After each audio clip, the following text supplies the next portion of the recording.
we got a lot to talk about, folks. You know, when we have these conversations, no conversation is complete without you. So make sure y'all get ready to post your discussion points in our chat on YouTube and on Facebook, and we'll make sure we'll get as many of your voices in as possible. But Hassan, let's talk a little bit about what's going on at the Supreme Court. Of course, this past Monday of this week, the new session of the Supreme Court started. There's a lot of expectations, a lot of fanfare, especially with new Justice Ketanji Brown Jackson coming onto the bench, and she jumped right in a very, very big way. First and foremost, let's talk about some of the big cases that this session is going to be posing for the Supreme Court. Might be, and I'm not trying to use this term loosely, but this might be one of the most historic sessions for a lot of different reasons, Hassan. Because not just because of Justice Jackson being added to the bench, but also because of some of these big cases, these big decisions around voting rights, abortion, voting rights. You're talking about same-sex marriages, interracial marriages. A lot of big fundamental issues are on the agenda. But I wanted to start off talking about this first one. About what the Guardian has described as being one of the most terrifying cases of all is about to be heard by the United States Supreme Court. Take a look at this here, folks. Look at that. Boom. This is from the Guardian. And they're talking about this case related to a rule. And I want to throw this up there, Keenan, if we can. Let's talk about how this case of Moore v. Harper, which could lock in right-wing control of the United States for generations. Here's what they said. The leading example of this disturbing shift is a little-known case called Moore v. Harper, which could lock in right-wing control of the United States for generations. The heart of the Moore case is a formerly fringe legal notion called the independent state legislature theory. This theory posits that an obscure provision in the United States Constitution allowing state legislators to set time, place, and manner rules for federal elections should not be subject to judicial oversight. In other words, state legislatures should have the absolute power to determine how federal elections are run without court interference. Ooh. Yeah, huge. Huge. So, so I'm assuming, and tell me if I'm wrong on this, bro. You study political science. You know this stuff much more than I do in some cases, right? Is this one of those cases where we didn't think that that would be a major game-changing case because we've been kind of operating on automatic pilot when it comes to federal elections for so long, but then Trump happened. January 6th happened, and now this might be a game-changing case. Is that what we're looking at with this? It was going to be game-changing regardless. I think more people will probably pay attention because of what happened with Trump. But what we have is an evolving court, and it's a difference of opinion in regards to how the court should operate and more so how the justices should interpret the cases that are coming before him. Now, if we go back in history, and I've talked about this before when we talk about Supreme Court issues, the Federalist Society, known at many of them as originalists, were these conservatives, and still are, these conservatives such as former judge. He tried to get on the Supreme Court from Ronald Reagan, and the Senate would not confirm him, but he was former U.S. Solicitor General Robert Bork. They believed in this jurisprudence of original intention, Faraji, and meaning the words of the Constitution were to be interpreted exactly how the framers of the Constitution meant it. So it can't evolve. It was supposed to stay static.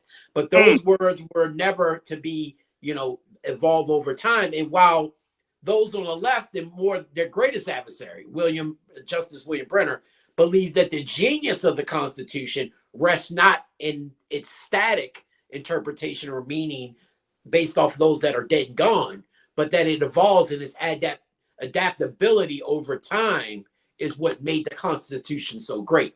And so you're starting to see these arguments play out. That is really what Roe v. Wade came about. Back in the 80s, when Ronald Reagan was in, you had Bork and these other former Justice Scalia, he was an attorney back then. They were interpreting, okay, we know we don't want Roe v. Wade. So how do we attack Roe v. Wade? In one argument to overturn it or several arguments? And they were trying to figure out how we go about overturning precedents such as Roe v. Wade. And so you see people like former Chief Justice Harry Blackmun, who admitted, even during Roe v. Wade, that the words of the Constitution did not compel him and those voting in favor of Roe v. Wade to afford such protections to women. Because in the Constitution, it never mentions the right to privacy, but rather the court had said that over time, they began to recognize the privacies that are being afforded to U.S. citizens, and they afforded the decision of a woman's reproductive right as one of those privacies, right? So it was never a constitutional matter. So originalists are saying, if it's not written, it ain't so. If it ain't in the Constitution, I ain't going with it. And so what they realized is it's not the arguments they were making, it's the justices. So they started saying, well, we need better justices, more ultra-conservative justices like we have today. We have a 6-3 majority of ultra-conservative justices. The only one that might be fluttering is Chief Justice John Roberts, who at times may go with the liberals, but that's still a 5-4 decision, not in favor of what many of us would deem precedent in many cases. We saw it in Roe v. Wade. And so you said in the beginning of the show, this session is going to be ultra important because, you know, cases like Moore v. Harper is something that goes under the radar. Everybody's paying attention to the Alabama case that we'll talk about a little bit later in regards to the gerrymandering and what that means for minorities. Everybody's talking about the affirmative action that's going to be taken up later on in this session. They're talking about the more high profile, but Moore v. Harper is just as important, if not more important, than some of these other cases that are before the courts, is because it speaks to how our society moves forward. Are we going to be a democratic society, or are we going to be authoritarian? Are we going to allow these courts and these legislatures across the country to begin to move in such a way that the citizens really don't have any real win, because you can't bring it before the courts? And part of Moore v. Harper, the basis of it, the heart of it is, as they're talking about, is that the legislatures will have absolute power. You cannot then challenge this in the courts. And the problem with that is the majority of the legislatures across this country are Republican-leaning legislatures who have a certain way of operating, a certain way of looking at things. And that means if you can't no longer challenge it, not only can they begin to do things electorally across the country, but as we've seen in the Trump case, when he tried to, many people don't understand the electoral process. Well, when a state such as Maryland says 10 electoral votes, right? So the popular vote, they vote, and whoever wins that popular vote, the electoral count, the 10 electoral votes will then go to whoever won the popular vote. But if this passes, what'll happen is you'll start to see states like Maryland, who may have voted popularly for the Democrat, then they'll say, no, we're just going to give 8 or out of all 10 to the Republican nominee. And there's no way to challenge that in the court system. And so what this is a further erosion of the Voting Rights Act. And that's part of the argument that's being made on the North Carolina law that we're going to talk about that's before the courts, that was argued just on Tuesday. But this one is one that I think, Faraji, we're going to see a majority pass this. And the reason why I say that is people don't realize that about 70 cases a year are heard by the Supreme Court. It's what we call a very lazy court, because out of 7,000 petitions, only about 70 of them get heard a year. Now compare that to Brazil, who hears about 100,000 cases a year. What? Think about 100,000 for Brazil, and we're talking about 70 cases in America. Wait a minute, hold on, bro. Very quickly, why is that? Is that because of the cycle, like how long the session actually lasts? Is not like a quote unquote year-round session? Why is that? No, part of it, and part of it is, our justices have felt like we only cherry pick the cases that we want to hear. Whereas though Brazil's legal system is a little different. Once you appeal the way we appeal, you go to the lower courts. When it goes to their Supreme Court, they typically hear almost every case that comes before them. Whereas though our Supreme Court, if they did that, they would be doing about 7,000 petitions or 7,000 cases a year. But instead, they decide through a majority vote that we never hear and never see, but the justices decide on which cases that they want to take up. And the issue with that is many times, especially with these conservative majorities, the cases they decide to take up are usually cases that they want to get passed, that they realize either they want and they know that they'll get passed, or two, that they feel needs a higher court's approval, right? And so in cases like Moore, you're going to have a legal theory that's being argued, but you'll have justices who are letting their ultra-conservative biases weigh in on how they decide and how they vote in these cases. And recent history has shown us spectacularly that right-wing think tanks and their funders have found this out. Since the 80s, they have meticulously tried cases in a lower court knowing that they were either going to win, or if they didn't, that they were going to appeal it to a higher court and eventually get it to where they want it, in the U.S. Supreme Court. Because once you have control of the Supreme Court, there is no other remedy beyond that. And if they feel like if we can get it through the lower courts and get it there, that we can find judges. It's basically like you're shopping judges, right? But in this case, they're shopping courts. They know if we can get it and we appeal it to the lower courts, to the higher court, we're going to get a favorable decision in many cases. And that's what they've been doing on many of these right-wing cases that, even as Roe v. Wade has been precedent, they knew that, okay, we'll take cases that strip away at Roe v. Wade, and at some point, we're going to get a court that's going to be in our favor, that's going to overturn Roe v. Wade. They've been attacking Roe v. Wade since the 80s, since Ronald Reagan has been president. And they've been chipping away at it, and they finally got the court that they needed to overturn what many thought would have been precedent for our lifetime and even beyond that. Wow.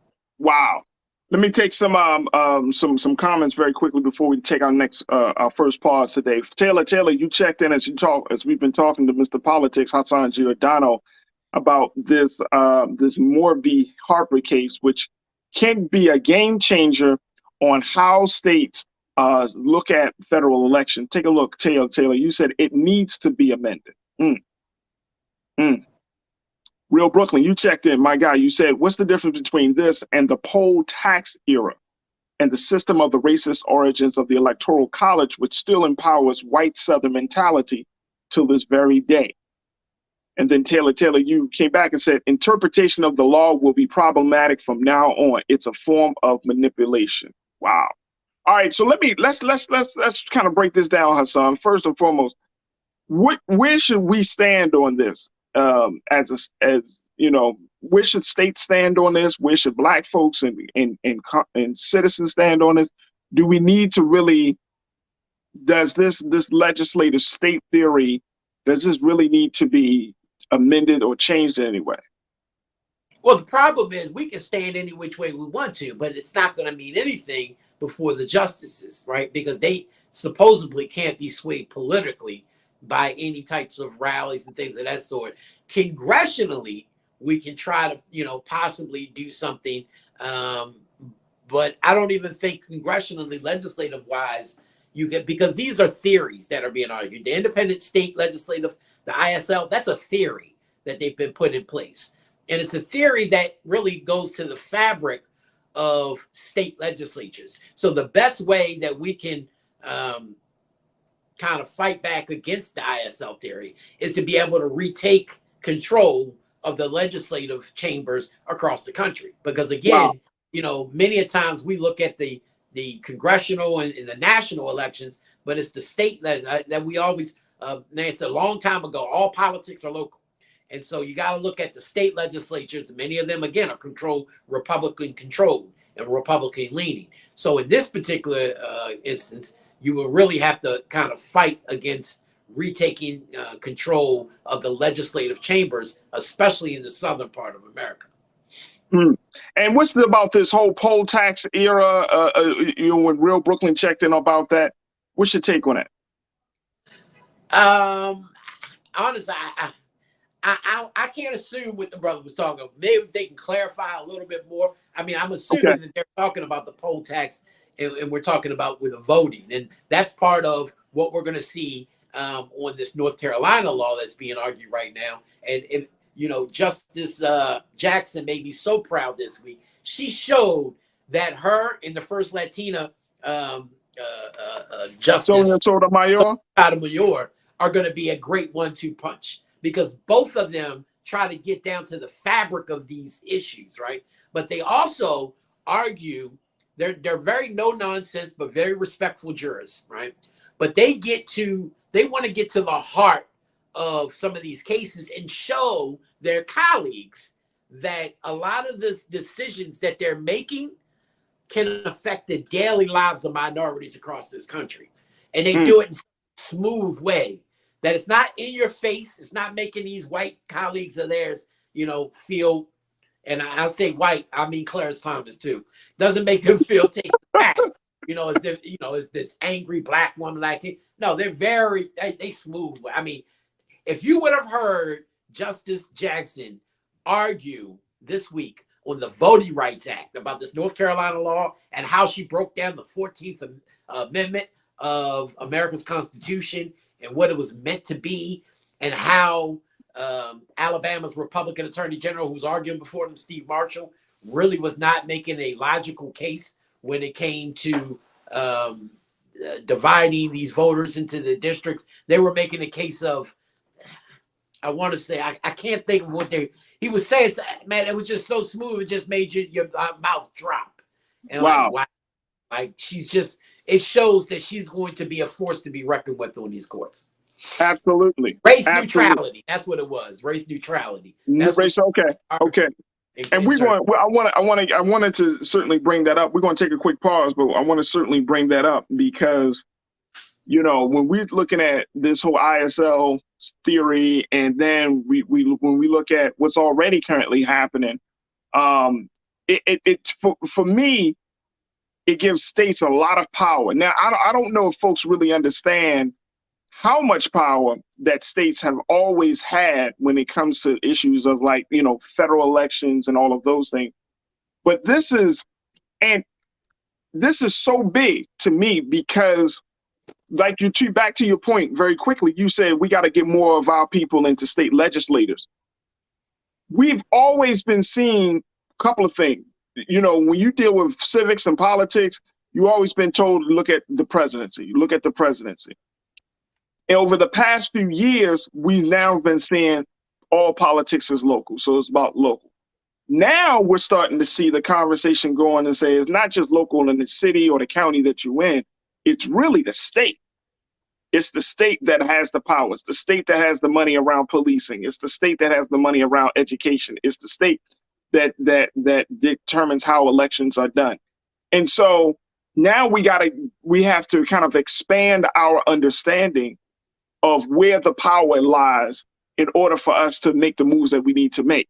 And I think that's, given that we're seeing this just weeks before the midterm elections happening in November, it's important that we drive that point home. Every organization, whether you're talking about the NAACP, you're talking about the Urban League, you're talking about the CBC, you're talking about, Black Votes Matter, and all of these organizations that are pushing the conversation forward about voting rights and the importance of representation. It's letting people know, hey, the states and the local politics are dictating the agenda. It's the state and local politics. Very quickly, Hassan, what's your take on that, bro? Well, it's always been to some degree to that point, right? But people need to understand politics.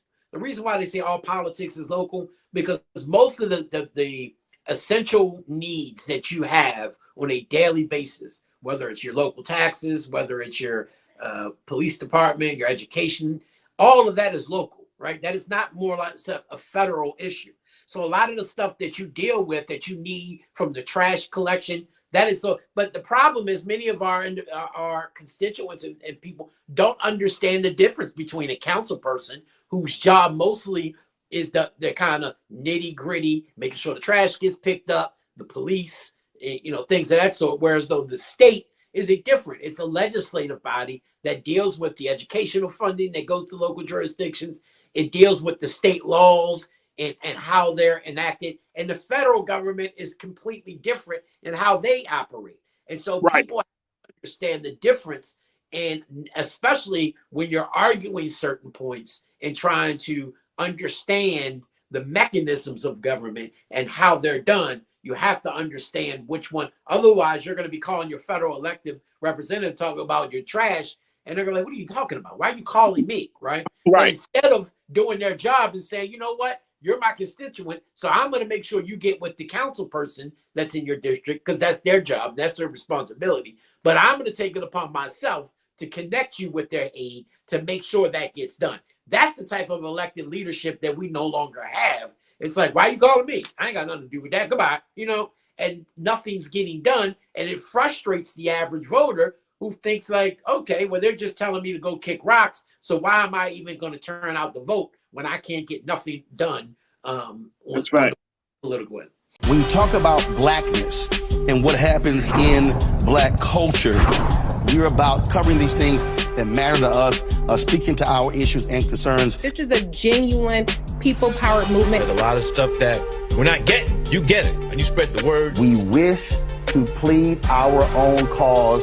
Too long have others spoken for us. We cannot tell our own story if we can't pay for it. This is about covering us. Invest in black-owned media. Your dollars matter. We don't have to keep asking them to cover our stuff. So please support us in what we do, folks. We want to hit 2,000 people, $50 this month, raise $100,000. We're behind 100,000, so we want to hit that. Y'all money makes this possible.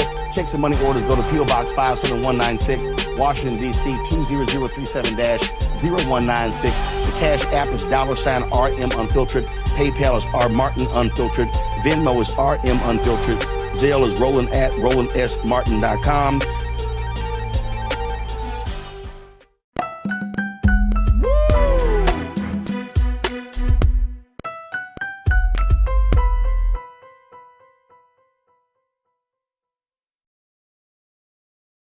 Let's talk Kanye West. This is what he said. I can't even, I'm not happy with him. I'm not happy with him. And I'm asking this question, folks, how far should free speech go? This is what Kanye, or Ye, said about George Floyd when he was on Drink Champs with Noriega over the weekend, that aired over the weekend. Take a look, folks. He said, quote, I watched the George Floyd documentary that Candace Owens put out. One of the things that his two roommates said was they want a tall guy like me, and the day that he died, he said a prayer for 8 minutes. They hit him with the fentanyl. If you look, the guy's knee wasn't even on his neck like that.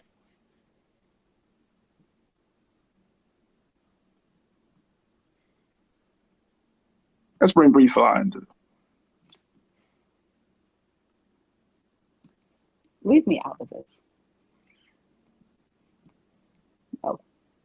This is not about making mockery. You know what I'm saying?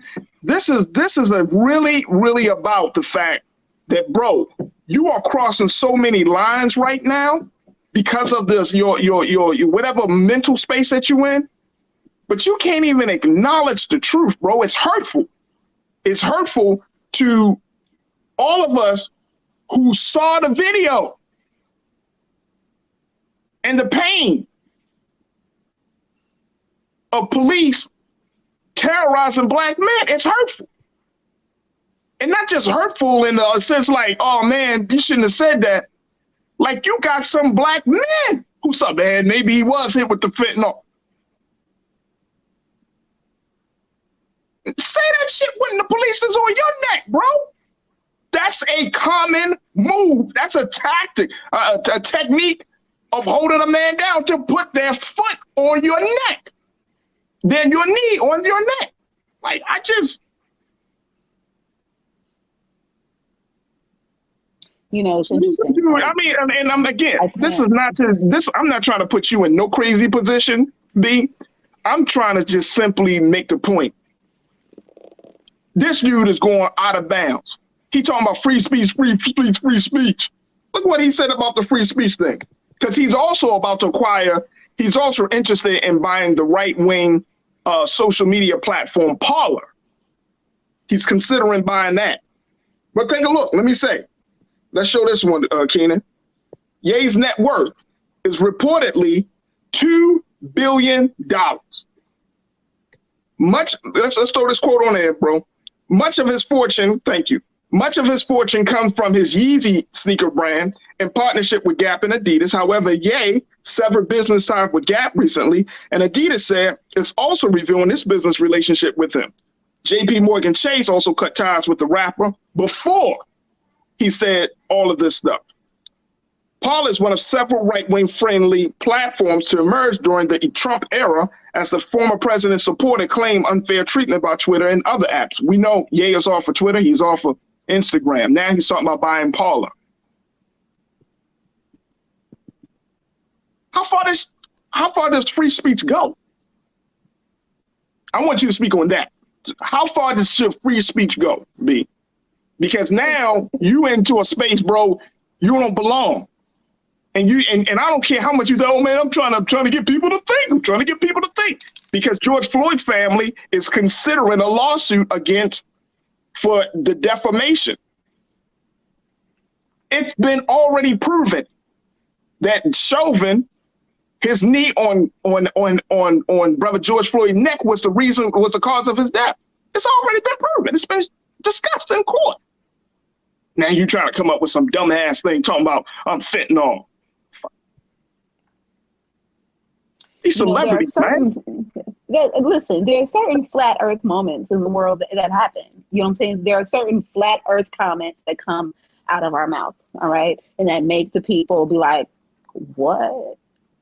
That doesn't make any sense, all right? But at the end of the day, what I'm not gonna participate in, right, is the extraction of 2 minutes out of a 2-hour conversation. You know what I'm saying? Like that right there, you know what I'm saying, is what I don't do with my Black free thinkers, alrighty? I'm gonna listen to the full, and I'm gonna understand the fullness, you know what I'm saying? And so if there's a 2 minute that I don't agree with, then I'm gonna still allow that person to have their 2 minutes that I don't agree with. But chances are there's probably 15 minutes that you do agree with. Focus in on that. And so it's hard to let me tell you why. You know why? Here's the thing, because because people are so used to everyone being in the choir. Look. When Kanye said what he said about Lizzo, Black people have an obesity problem. I agree. I'm saying taking Lizzo out of the conversation, Black people have an obesity problem in our community. We can't act like that's not a problem, right? I agree. But what Kanye does, and I said this before, when you got truth mixed with madness. But see, here's the thing, though. Here's the thing. Someone is always able to disagree because, you know what I'm saying, you agree with what he said about Lizzo. But with that, there's probably 500 of your particular fans who are obese, who will feel a way about the fact that you ride with him on that part. You know what I'm saying? And so it's like, and that's the part, like why do we expect to agree 100% with people who we bang with? You know what I'm saying? It's okay for you to bang. I don't bang with Kanye no more. Evidently you do, because still we manage to talk about the person you don't bang with. I know. I'm talking about it because it's news, though. So the law of attraction part, you know what I'm saying, with everybody. I mean, look. I don't bang with Trump, but we talk about Trump. You know what I'm saying? Like, you got to talk about stuff. Like, no. Here's the thing. No, here's my take on that thing. Very quickly. That's how we end up. No. See, I'm not. Look, you can't. That's how we wait a minute. Hold on. That's how we stir the pot and keep our jobs. No, wait a minute. No, it's not about that. You can't. And I'm talking about the big picture of conversation, the big picture of communication, right? We can't act as if people don't exist. Like, and here's my case in point. When Trump does all the stuff that he do, right, it creates an impact. It gets people talking. It changes minds. It shapes context. If we here, whether it's this platform or some other platform, act as if we could just be like, oh, I don't want to pay attention to them, we're doing ourselves a disservice, because it is moments and opportunities like this that we need to talk about, that we need to either uproot or that we need to cultivate to figure out where we stand, right? Because these individuals have influence, they still have a platform, they still have some sense of power. So we can't act like, oh, Kanye no longer exists, because guess what? When you start talking about moments of our struggle, we could have, when Kanye said slavery was a choice, we got to talk about that. Why is that important to talk about? Because somebody who's Black, who don't know their history, is going to think that slavery was a choice. Some young person who don't know their history is going to think slavery was a choice. My point in saying that is that we know the fullness of the context, and most of us agree with the fullness of the context. But when we take the Gemini soundbite away from the context, we start white manning, and that's never safe.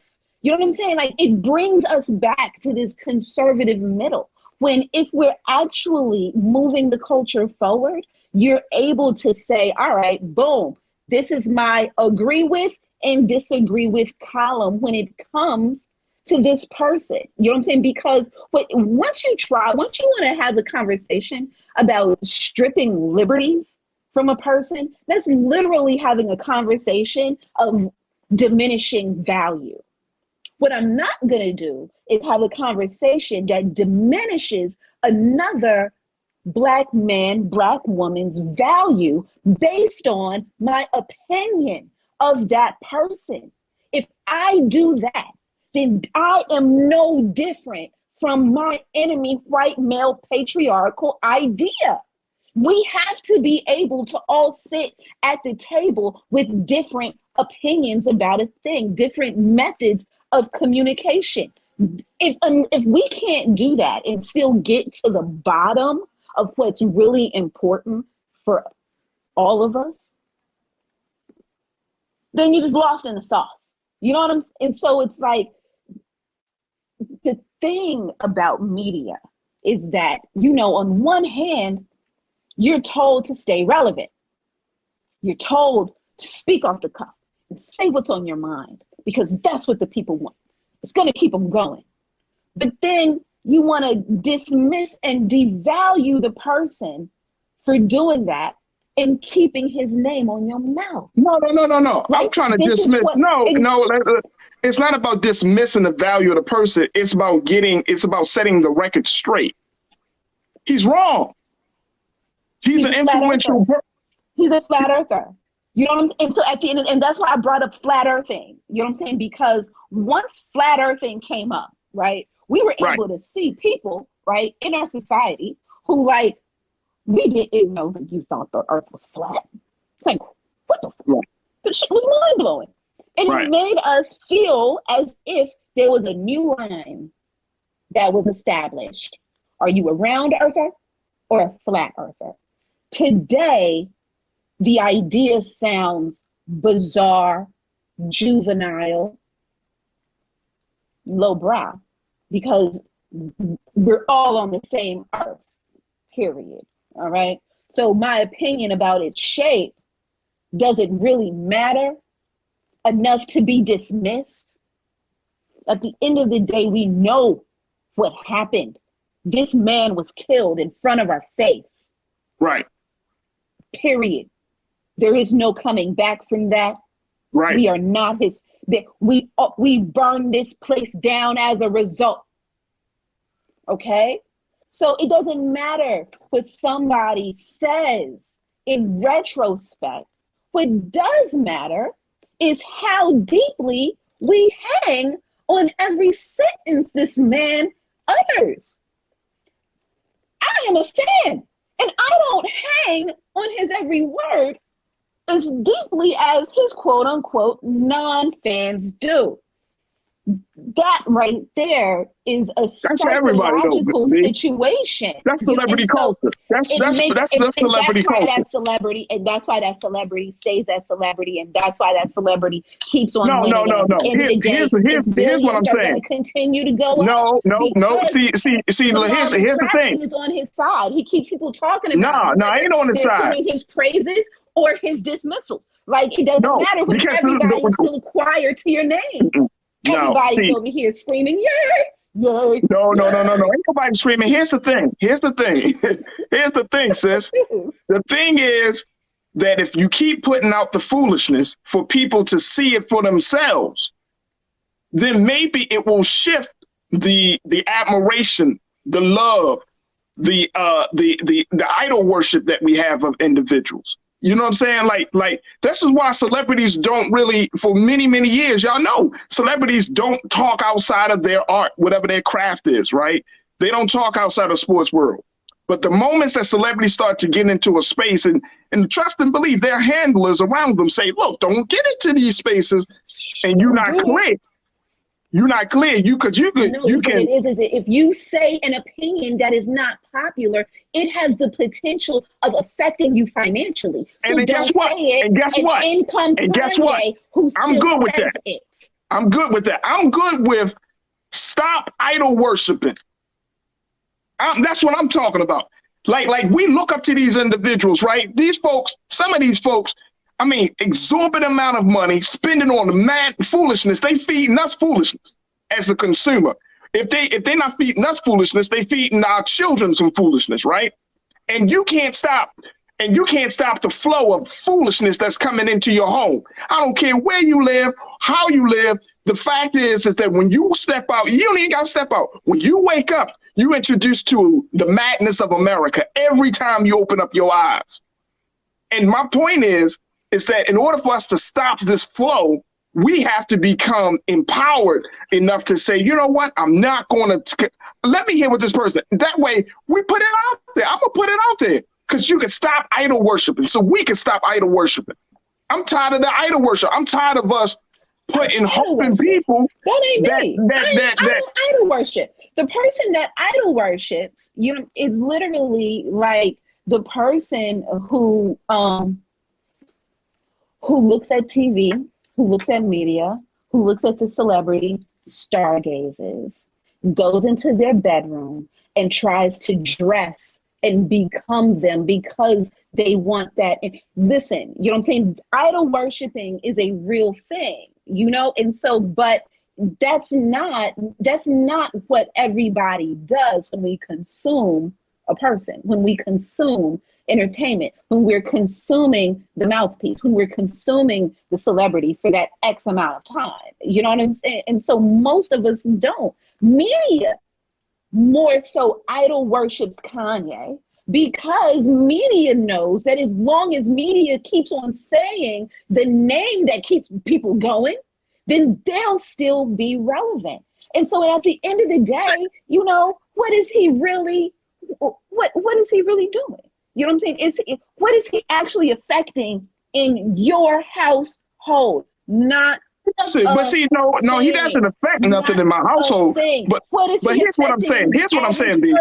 Household, not a thing. Hey, let me just tell you. I'm just telling you, and I feel you on that. He doesn't affect us personally, right?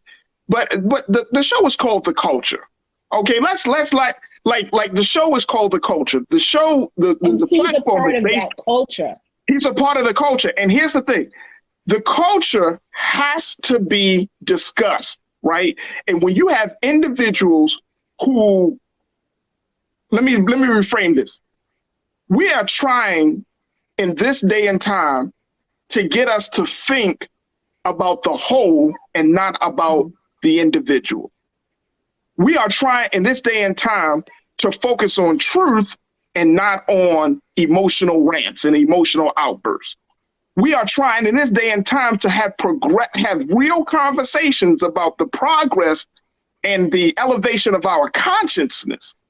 And so when you're talking about an individual who has influence, who we know, who we have kind of quote unquote grown up with, are you talking about an individual that has some sort of sway, right? If you're talking about a person that has the possibility to disrupt that, he can be a disruptor in the fashion space, but you're also disrupting the what we're trying to build in the culture. We need a different culture. And it can't rely on lies and just, I'm going to just go off and do whatever I feel like doing and saying whatever I say without no repercussion. Part of the culture needs to have a checks and balance. If a joker is talking all that madness, he needs to be checked for it. The culture ain't a monolith and has never fully had a Ma'at-based commandment system that they've ever praised and atone to, like, understand, you know what I'm saying? Like, the culture is a living, breathing thing that moves like water, gets polluted and also purifies. This is the culture. This is the reality of it. There is no one person who is above the culture and there's no one who's below our culture if you actually deposit into it. That's what it is. You know what I'm saying? I will not ever devalue his deposits that he's put into our culture just because they have revved the people up and got them going and got them to think about shit that they haven't necessarily thought about before, having conversations. You know what I'm saying? Like, because of Kanye, we're still talking about George Floyd. Understand? You know what I'm saying? Like, there's a way to shape it. You know what I'm saying? Without wanting to pull him and Candace on. No. We're talking about George Floyd. It is not about. No, but today we are talking about George Floyd because he uttered his name on Drink Champs. Because he disrespectful. His ass is disrespectful. Listen, he's disrespectful. But he's still bro. It's like you talking about Emmett Till.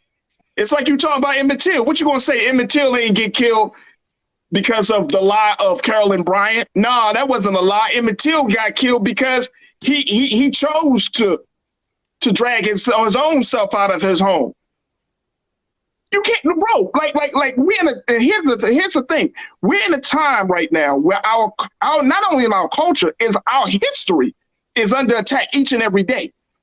So we can't allow anybody, whether they're black or white, Asian or Latino, we can't allow anybody to disturb how history is, because in this day and time, you can get a joker something could have actually happened, but because it comes from somebody who has influence and power, then guess what? Some other people are going to make it believe, no, but that's not what really happened. That's the power of Hollywood. That's the power of Hollywood. Somebody can utter something and then this shit it's not real. Here's the thing. Generations later, we hear the woman lied. We have facts on the woman lied, right? But even at that point, you still had mothers and fathers who were still towing that conservative middle that said Emmett Till shouldn't have been looking at no woman. Emmett Till shouldn't have been you know, and so like generations later, we're able to actually come to a new determination, everyone collectively. This is culture. Culture moves, culture updates, culture gets discussed, but at the end of the day, culture gets deposited into, and it's never our culture. We are real. We are breathing. We are traumatized. Exactly. That's traumatizing. And we're holy still. Like, understand, all of us. And so it's like we have to be able to find the patience with our people, because humans grow, humans develop, humans say shit, humans attract it. Yes, F. No, yes. And look, trust and believe, I'm that guy. I'm that guy. Look, I love people. Look, check it out. Love, you gonna be like, oh my God, I love them. No. I'm the guy that allows humans to grow, but don't play the games about history. There's got to be some boundaries, bro. There's got to be some boundaries. I'm sick and tired of black celebrities making mockery of our struggle and thinking it's okay. Bro, you're going to get checked on that. I don't care who it is. I'm tired of it. I'm tired of black people. I'm tired of black people being ignorant. If this would happen 50 years ago, if George Floyd happened 50 years ago, and then he makes a point about it, it'd be one thing. But this just happened a few years ago. George Floyd has been talked about tremendously before Kanye West. We can't stop saying the summer of 2021, the racial reckoning of the killing of George Floyd. People are talking about George Floyd as a tipping point and a pivotal point of our movement, of our history, of the activism of the next generation. I'm gonna just simply put, don't fuck up history to try to fit your agenda, because that's dangerous. History, one person can't fuck up history though. No. I'm talking about black folk. You mean to tell me a black man can't even admit that another black man was killed by a white police officer because his knee was on his neck? That's not what was happening. During that part of the conversation, Kanye was showing us, alrighty, a different part. No. Here's the other part. I'm gonna push back on it because I think I'm tired of this. I'm trying to get people to think. Man, I don't want to hear that bullshit, man. No, that's not what I was about to say. During that time, alrighty, what I was able to see was the depths of his alien conspiracy brain. Alrighty, not everybody believes in aliens and goes to and pays attention to Area 13, right? But you got some people that do, and they really into that, right? So during this period of time, he's also talking to you about other conspiracy rabbit holes he is fallen into, right? So he's used that before. He's used that before. He said that shit about the White Lives Matter thing. Like, I thought it was funny to try to get people, dude, you're offending people. You are traumatizing black folks. Mentality this gives you intel into his mentality. In this time, he was not speaking factual. He was speaking conspiracy conjecture. Like I'm saying, if you also believe, you know what I'm saying, to a 10th of a degree that this person has mental illness, alrighty, you also believe to a 10th of a degree, you know what I'm saying, that this person envelops some genius qualities, then you'll also have to believe that this person is going to say some shit all the way over to the left. You're also going to believe, you know what I'm saying, and know that there's going to be some other fringy sort of ideas that come along with this individual. Alrighty, at the end of the day, you have to be able to do your mathematics when it comes to Kanye. And at no time are you able to apply basic math, 2 + 2 = 4, and you get a clear Kanye. That is not what he is. Guess what, B? And so what, you just want to take freedom of speech from the mentally ill? No, I ain't talking about freedom of speech. I'm just saying, look. Freedom of speech is supposed to, freedom of speech is a God-given right? Because a lot of places don't give you allowed to express yourself. I am a huge advocate of freedom of speech, but use it responsibly. Use it to speak the truth, right? Don't try to play these mind games of like, I'm really trying to say this so y'all can think that. Look. We don't know. In this day and time, B, you know it and I know it. All this double talk, this shit is getting to be a problem. Black folks in particular, and the people around this world, you need to tell people straight speech. Ain't all this extra double talk. Tell people what it is. If you got a view, don't be like, well, I'm gonna frame it this way so y'all can think that way. No, because guess what? It's that type of approach that's got people confused. It's that type of approach that rewrites history. It's that type of approach where if a child were to hear you, then they won't be empowered by the language that you use, because words got power and it's got energy. And at this point in time, we have to use our platforms responsibly. It's one thing that you believe a certain thing. It's another thing that you know you believe something and you deny what you believe and put out a counter understanding of what you and everyone else just saw. Now you becoming you going into a destructive place. So. I think that truth is subjective. Each person has their own truth that is able to be debated by another person. Period. No, you know what I'm saying? No, like that's just what it is when it comes to certain facts and opinions and perspectives, because that's what we're dealing with. We're not dealing with an autopsy report, an undebatable thing. We are literally talking about that. That's not what we're dealing with here. We're dealing with a documentary that's based in a conspiracy. I'm not talking about the documentary. Rhetoric. The hell with the documentary. We're talking about what actually happened. He's talking about he's seen a documentary Candace Owens puts out. That's literally what he's referring to. That's literally the conversation. I saw the quote. I saw the quote. But did you see the end of that quote? Listen, I saw the interview. I didn't see a quote. I listened to him speaking. You know what I'm saying? Right. I watched the entire thing. So that's what I'm saying. Like, I didn't read a quote. I didn't read a quote. I was there watching the conversation. You know what I'm saying? So I know the fuller context of the conversation. The guy's knee wasn't even on his neck like that. That's what Kanye said. That was a quote of a larger conversation. And if you weren't aware of the larger conversation, I'm trying to let you know the larger conversation here.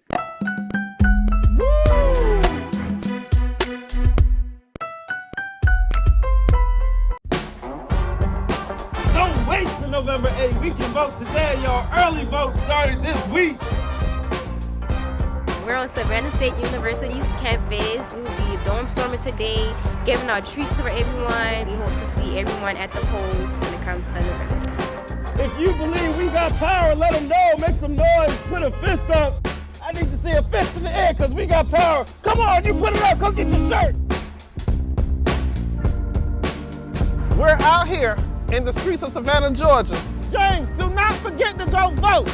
I got you. If we vote the right people in, we can make a change. We can get these resources in our community. I am a woman, and it is important that we have the say-so of what we want to do with our bodies. We're concentrating on entrepreneurism, providing young people with resources and training that they need in order to change their trajectories. We want Black down.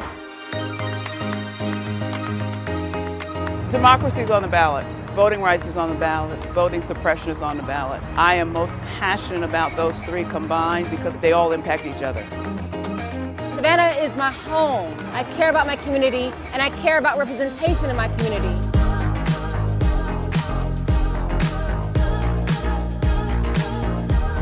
Our voices are still going to be heard no matter what kind of obstacles try to come up against us to stop us from voting. We're still going to be standing our ground.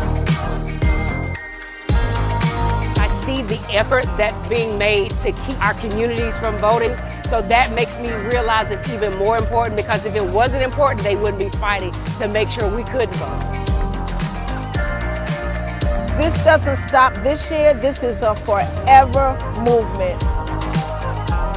We're going to exert our power as a people, walk in our rightful place. We're going to change our communities, fight for our communities, and build our communities.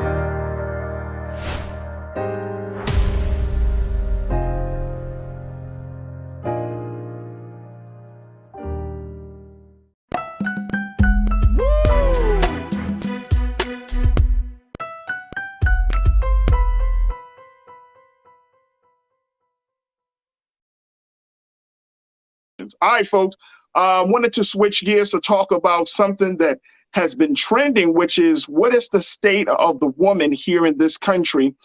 This past Friday, a group of organizations that are dedicated to the issue of abortion and reproductive rights and other issues that affect women all over this country decided to make moves to call for a day without us. Take a look at this, folks, because this is something that was highlighted in the root. Can you imagine a day without the work of Black women? No, I cannot. The Day Without Us campaign wants us to try. I don't want to try. I do not want to try imagining a day without my sisters.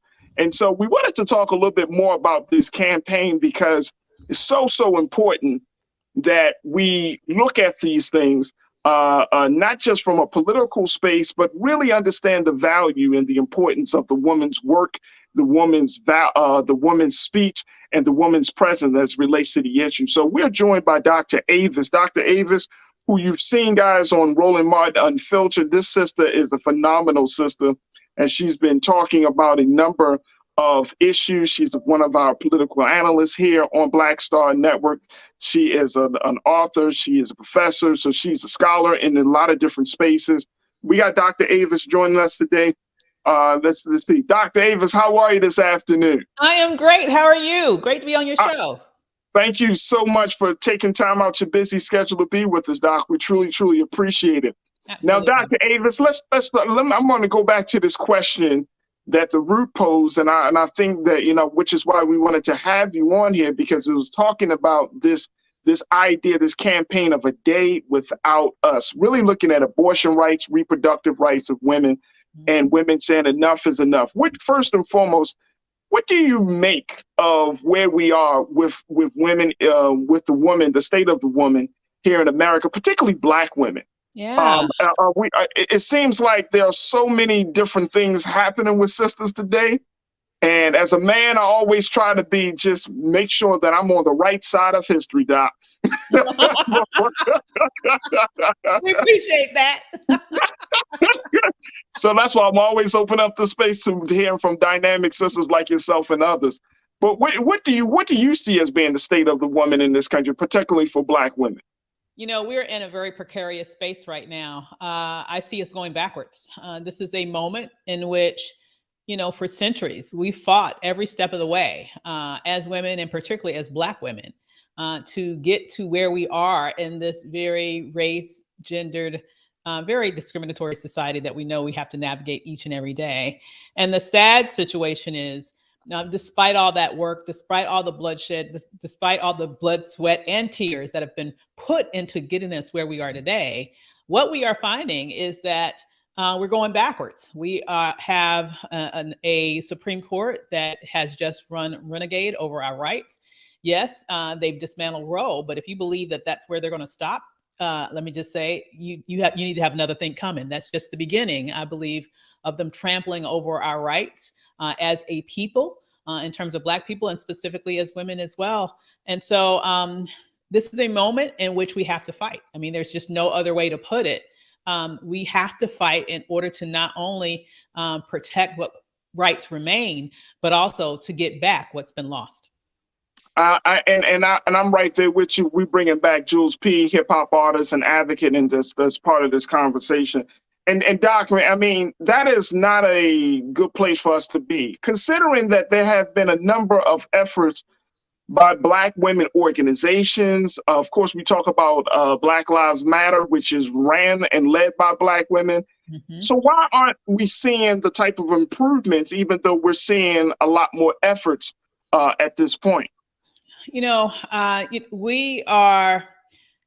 cannot overstate the damage that the Trump administration had on this nation as a whole, but also specifically on our rights and our safety, quite frankly, in this country as Black people and Black women. And so what we're fighting against right now are the trickle-down effects of his very damaging actions, both in terms of his judicial appointments, but also in terms of the tone and tenor of the country that he ushered in, where white racist violence has not only been, well, I would say it's been embraced, it's been encouraged, it's definitely grown. I mean, if you just look at the statistics, we have a record number of hate groups that came into being under his administration.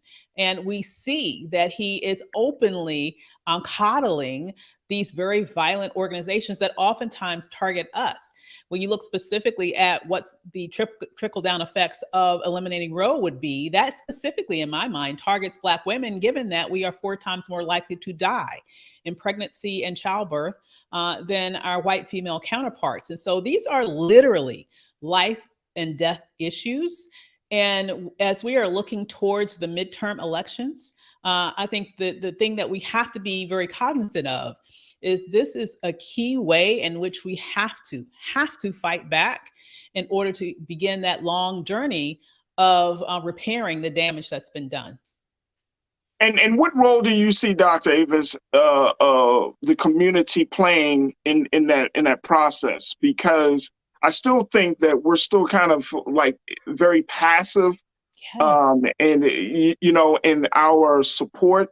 And, you know, even for men, I think that, you know, I know that there are a number of brothers in the community who are like, yeah, I support, you know, women's rights, reproductive rights, equal pay, all of those things.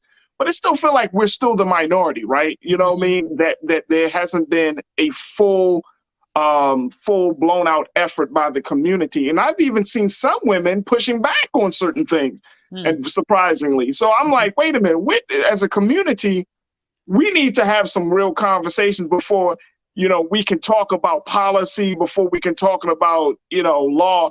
The fact is that in our culture, we haven't reconciled on where we stand to help other women get further ahead.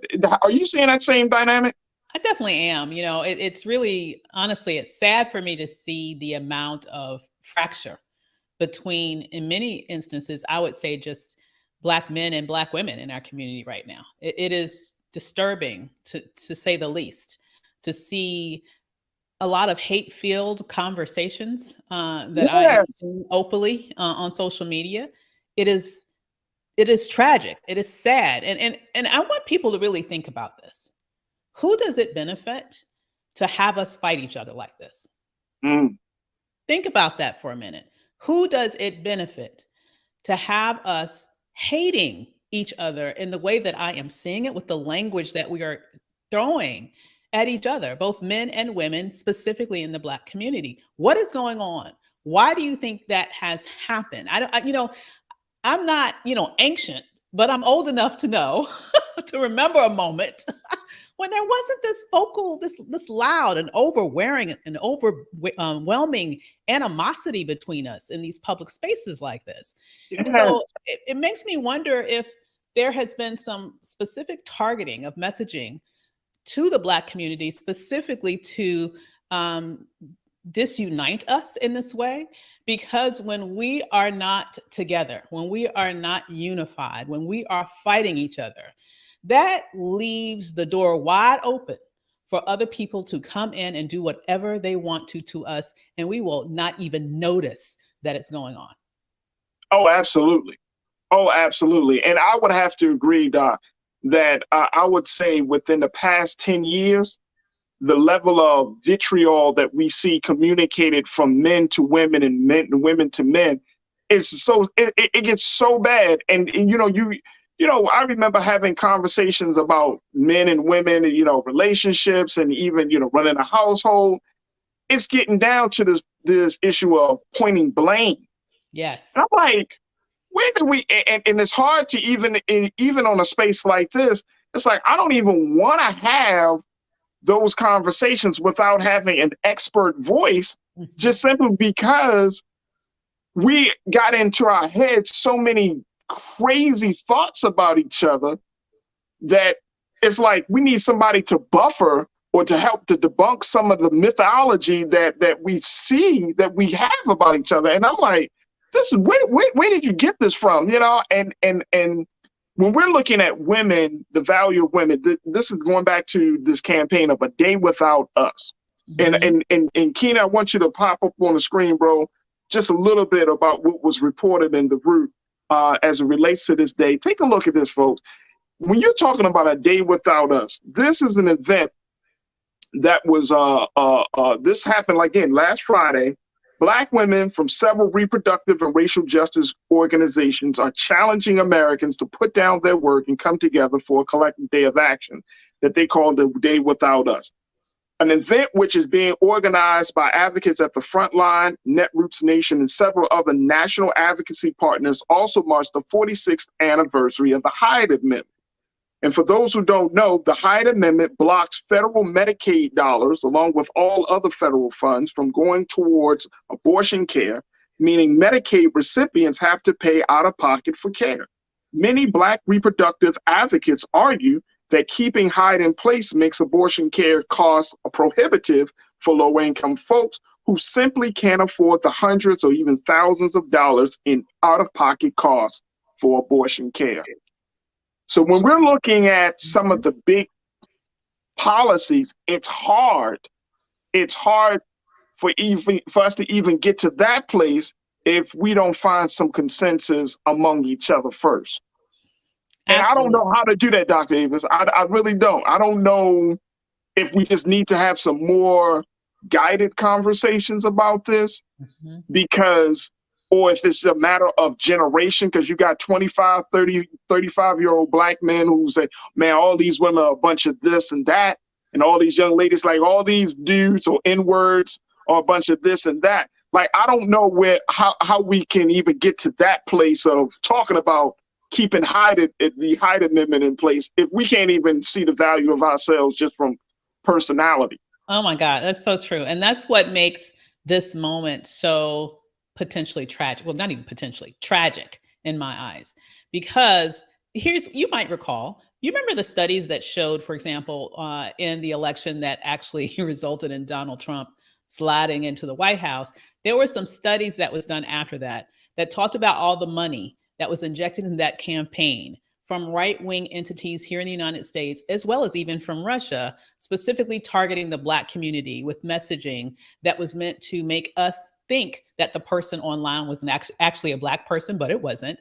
And that person, and they were targeting us with messaging to make us not want to vote at minimum, or make us vote for Trump. But the main thing was to make us not vote. They wanted to suppress our vote. And it was a very effective campaign. They spent more money on the Black community trying to suppress our vote than on any other community. For example, than they spent on the white community trying to get them to get out to the vote, for example, for Donald Trump. Now, here is why I'm bringing that up. As I alluded to, these types of vitriolic leanings, to me, they are a somewhat recent phenomena, and it's tied to so much in our culture, but it makes me wonder, it makes me feel like we're getting played. Are we not seeing the same? Is it possible that the same sort of activities can be going on right now, injecting, if it's not complete trolls like was the case, or bots like was the case previously, are people being paid to inject specific vitriolic venom in this space, one against the other? Because what you said is absolutely correct. When we are busy fighting each other, name calling each other, hating literally each other, then guess what? They get to run amok in terms of all of their policy goals that they have, that they're going after. And you're exactly right. How can we unify around helping poor women be able to access reproductive freedom and reproductive justice if we sit in here calling each other every name but, child of God, as my mom would say? It is crazy to see what's going on. I mean, I was speaking to my assistant about this the other day. I feel like right now we are under attack as a community. We are at war, or we have entities that are at war against us, but we don't even realize it. And you can't even win a fight if you don't know that you're in a battle. You can't win the fight if you don't even realize you're in a battle. And my fear is that right now we are in this battle and we don't even know it. And that means that we're going to lose. Absolutely. Jules, I want to bring you into this conversation as well, and share your thoughts. Pose your questions to Dr. Avis Jones, the Weaver, who has always talked about these issues on Roland's show. But looking at the big picture, Jules, we got a lot of work to do, and it's important that Black men stand in support of Black women, not just in words but in deeds as well. Right. So a couple of things that Dr. Avis brought up, and I think they were key. So when she started talking, I started thinking about coming from different communities. So a former community I lived in the city, it's like when you look around, all you see are liquor stores and you see, corner stores. Those are the type of things that are trying to implant into that community to keep that community doing what it's continued to do, so it doesn't focus on trying to get out of that situation. And that's the same thing I feel like it relates when talking about women's rights. It's like when she's saying that, we're fighting against each other so much as far as the culture because we're implanted with what's been given to us around in our spaces via social media or via our actual lives. And so much is being brought to us negative that's around us that all we know is the negativity. So instead of trying to fight for what's right to get out of those situations, we're continually battling against each other. And then there goes the issue at hand being taken away from us again of women, of Black women. Now is no longer going to be on the forefront because we can't even focus on getting ourselves out of these situations because we're now battling against ourselves. I remember a key story I used to tell people all the time. It's like when I did a lot of my community activism work, if you notice, a lot of times I don't associate my name with but so many different community organizations.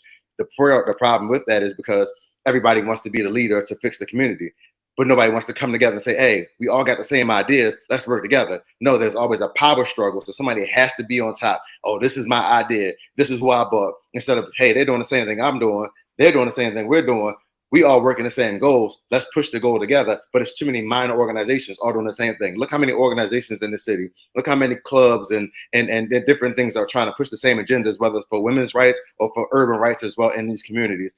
And it's like, churches even as well, because I can bring up the religious side as well, them trying to do their part. But it's like, hey, if you sit down and focus on the issue and let the issue be the drive instead of your personal clout or your personal following on social media or your personal media gain that you can get or financial gain, then that's where the issue lies. And that's the point that when she spoke about that, that's what struck the most with me.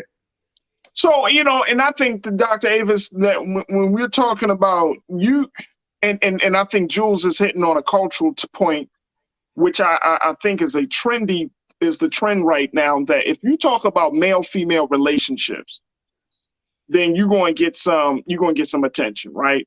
Oh, that yeah.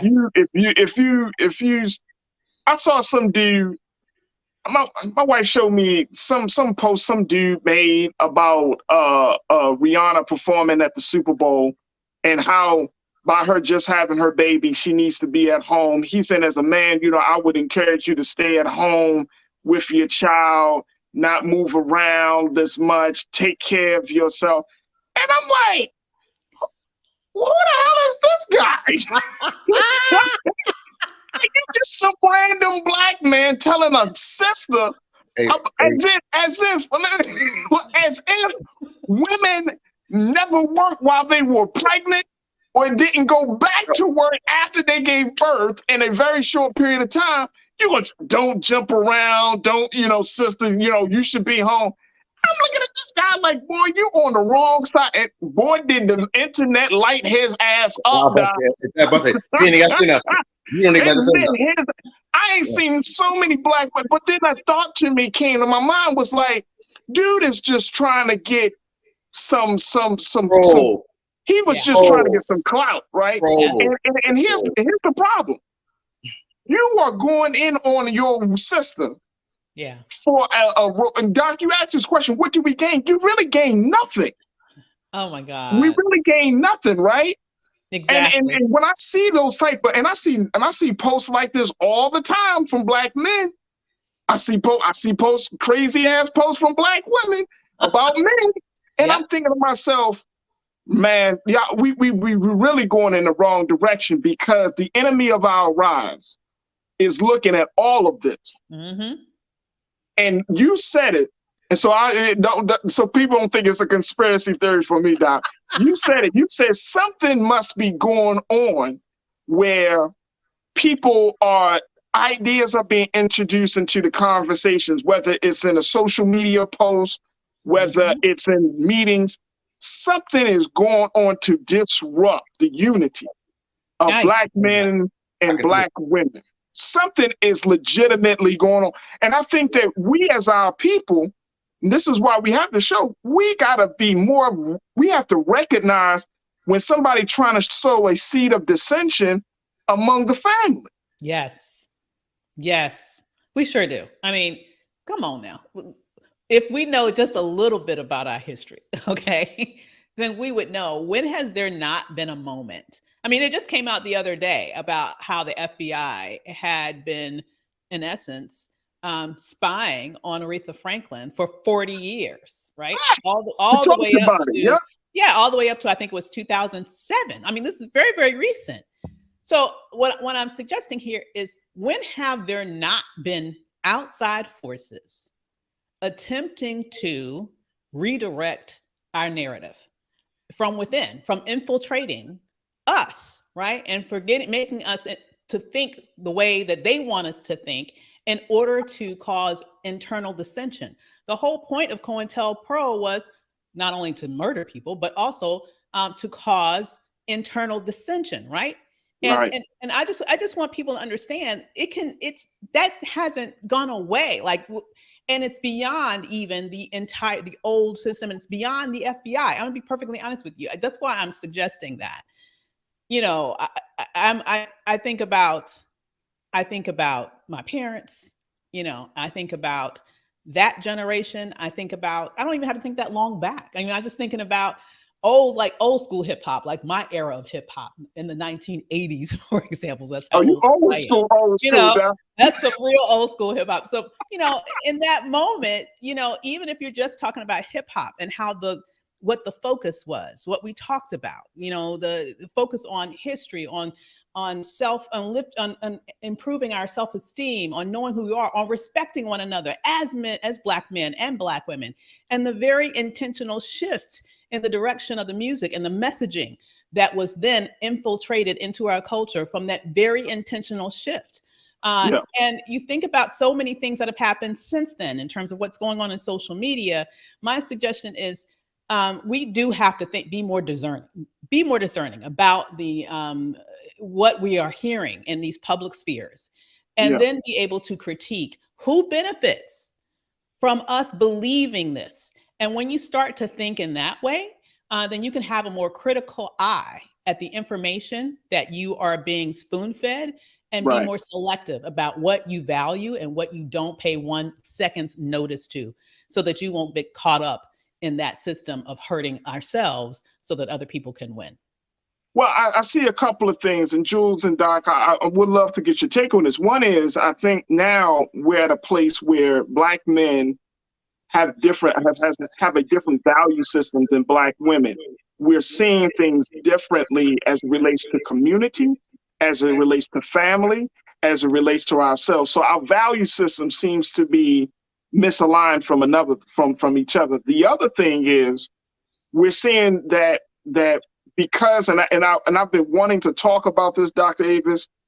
There's been a recent book that's come out called Of Boys and Men. And Of Boys and Men, the author talks about how the status of the man, not just Black man, but the man in America, is on the decline, whether you're talking about in the educational space, the social space, the economic space, that we're seeing men on a decline, and so much so that men no longer feel motivated to lead the household, to lead the communities. And we suffer, and we're seeing what they call an aspiration gap, where men don't have the same drive and ambition and motivation as women. So I'm seeing all of these things in play, and I'm thinking to myself, Dr. Avis and Jules, like, that just goes to show us the misalignment. We got the values issue. Now you got men who the country is looking down upon, not just Black men, because white men are suffering too, right? Latino men. But we're seeing that men and manhood is under, for lack of a better word, is under attack, so much so that men just don't want to be men no more. Men don't want to be the support. Men don't want to be the backbone. Men don't want to be the foundation. And so women have to step up to lead. Women have to say, I want autonomy of my body.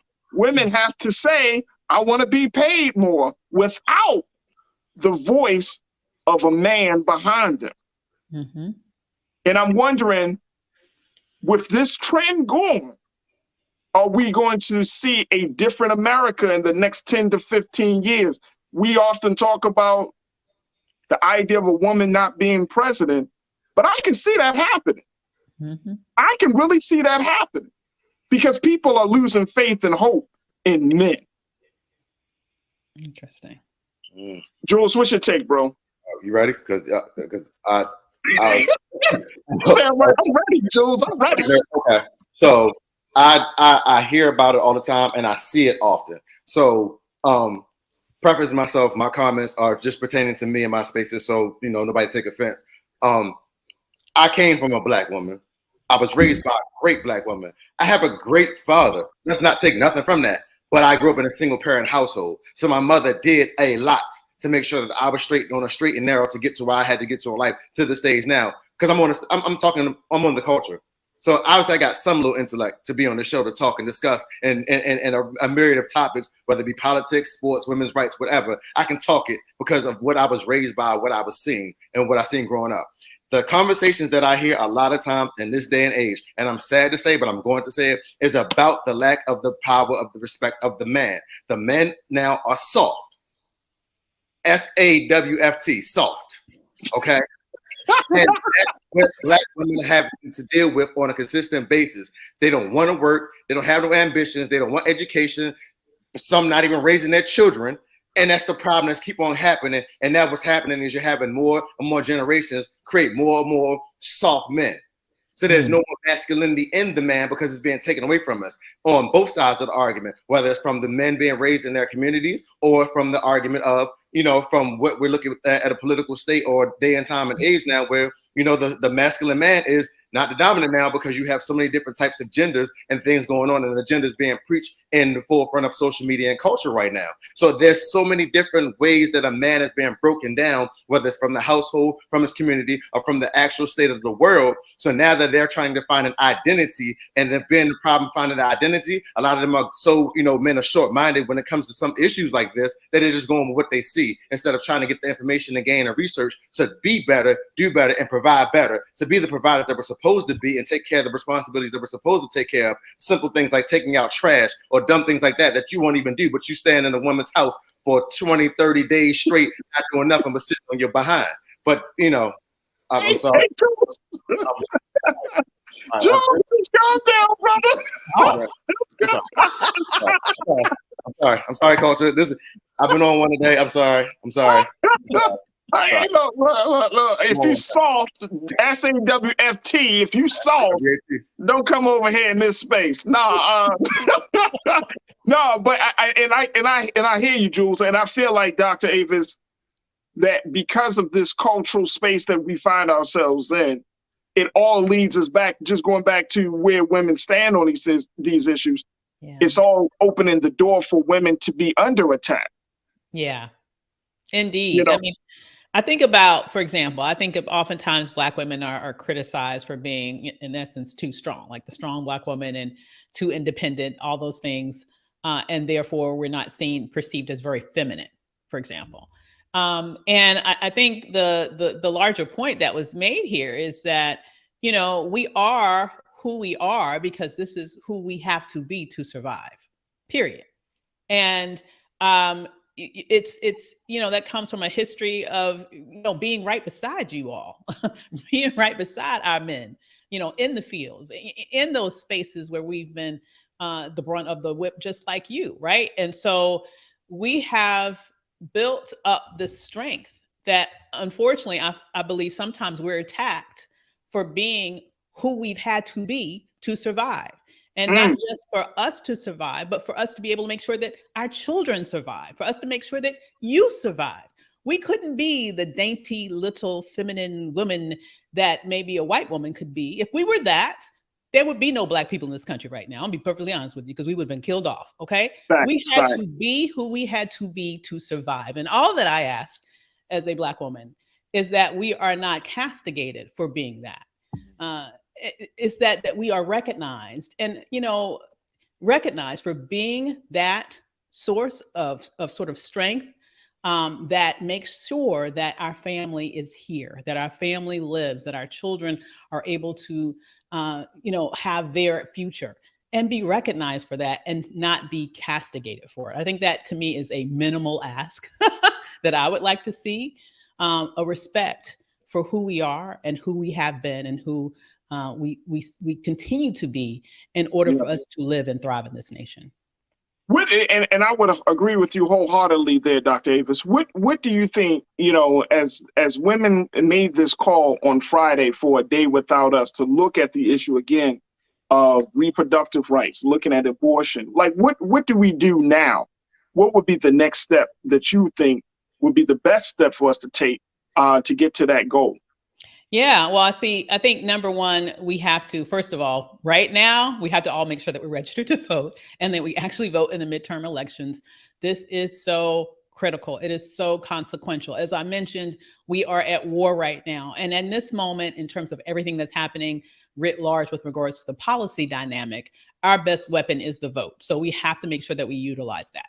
But in addition to that, I would also argue that I really would want to challenge us to take a moment to, reach out to our brother or our sister and have conversations similar to what we're having right now so that we can understand the challenges that Black men face in this nation from a much more nuanced way than you could if you're just a woman trying to think about. Like, I have sons, right?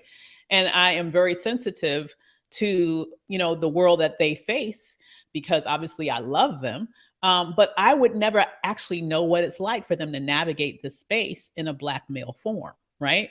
And the reverse is true for them, understanding what it's like for me to navigate this space as a Black woman. And I think it's very important that we get some greater understanding between us as a family about what the challenges are that each of us face in our dynamic, and then start to really make a commitment to make sure that we are there for the other one, right? To support them, to lift them up, never to castigate them down. You will not find any place where I am anywhere saying negative things about Black men, this, Black men, that. First of all, I know it's not true, right? I love Black men, had an amazing father, love my sons, I'm telling you. But in addition to that, I understand that that is a very dangerous venom to our community. And we just need to stop it. We need to stop it, grow up, and have the courage to actually speak to people with respect, and maybe you'll learn something. And it's got to be, I want to take it one step further, Doc, if I may.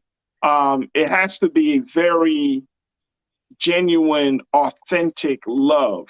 Yes. You know what I mean? And I think that there has to be, and I'm just bringing it up because it's one thing to be like, oh, I love Black women, versus another thing is that you're sacrificing yourself in some way, shape, or form to make sure that women are seen and heard, that you're opening up your platforms. Whatever you do, that there is an open invitation, even if a woman disagrees with you on certain things, that she has the space, she has the support, that there's something, there has to be some level of sacrifice, because we know women have, we don't have to go through the history, so we know Black women have always been there. But for men, there has to be something intentional. It can't just be conditional. It got to be unconditional. It's like, even when you don't agree with a sister, you applaud the sister because she's standing up and speaking her truth. Even if you do agree with the sister, then you continue to applaud the sister and you show your support. It's got to be something intentional and authentic about it, because I know as men, it's trendy. And I know for young women, you might have heard this from young men, it's trendy for a man to say, no, I'm all right, I'm all in, I'm all in. But when it comes down to making those decisions about your family, making those decisions in the relationship, making those decisions about social issues, that's when you know what kind of man you're dealing with. That's when you know what type of woman you're dealing with. And yes, ma'am. No, I was just completely agreeing with you. I mean, you can say anything in the, in the general sense, but how do you follow what you say up with actions? That's where it really counts. Absolutely. Absolutely. All right, let me just take a couple of comments from our online culture crew, Dr. Avis, because we got a lot of people that are checking in. First and foremost, I didn't know you had such an amazing fan club because they just all jumped into our online chat. Culture crew right here. They love you, Doc. They watch you on RMU. They love you. People getting the heart emoji. Dr. Avis. Hey, everybody. They love you. Look, check this out. Taylor, you checked in and said, agreed, the social media informed generation is the perfect playing ground. Yup. Jules, you talked about that. It is, we all getting played, as Dr. Avis said. And we might just have to start jumping off of the offline when you see certain conversations brewing. Don't get involved. Don't read the comments. Matter of fact, drop a jewel and say, hey, this is adding to the division, something. But we got to definitely see that we're all getting played right now. Brother King Lee, you checked in and said, right on, Sister Avis. I think many of us are being played through trolls, etc. Yep. Tiana, you checked in. You said this conversation needs a whole hour. Well, we gave it about 30 minutes. So, y'all can have the other 30 minutes offline. But Tiana, I appreciate you. And you're absolutely right. There's not enough time to talk about how do we mend the differences between the man and the woman. McCole, you checked in. Good to hear from you, McCole. You said Black men and Black women must work together. We must love each other and support each other. There is an agenda to keep us divided. We are stronger together. Absolutely. Absolutely. Best way possible. You said touchy subject, but we got to talk about the decline of Black men in the family structure. Facts. We do have to talk about that. But I think, and here's the thing. When we talk about those things, how we talk about those things matters. Yes. And I'm saying that if a woman is like any woman who's sharing with you her heart, don't just bring up the stuff that's on your heart. Just listen, bro. Just sit back and listen. If a woman is saying, I want to have a talk about a day without us, don't be like, well, what about the Black man's day? Don't all lives matter us, in other words. Right. Now you're taking away. Now you're messing up the issue. Exactly.